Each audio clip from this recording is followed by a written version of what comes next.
ఛత్రపతి మహారాజ్ గురించి బ్రిటిష్ వాడు ఏమన్నాడో తెలుసా?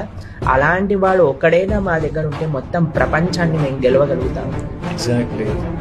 ఔరంగజేబ్ లాంటి దుష్టుడు కూడా అన్నారట, ప్రార్థన చేస్తూ ఏమంటారు, వాళ్ళని హెవెన్ డోర్స్ ఈయన కోసం ఓపెన్ చేసి పెట్టండి, ఎందుకంటే ప్రపంచంలో అన్నిటికంటే వీర యుద్ధుడు మరణించబోతున్నాడు.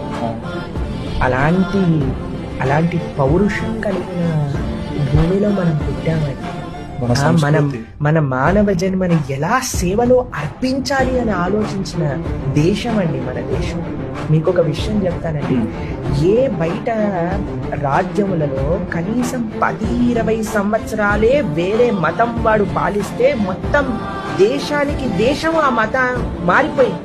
కానీ మన భారతదేశానికి 1000 సంవత్సరాలుగా అన్య మతస్థులు మనల్ని ఆక్రమించినా సరే ఇప్పటికీ సనాతన సంస్కృతి నిలబడింది.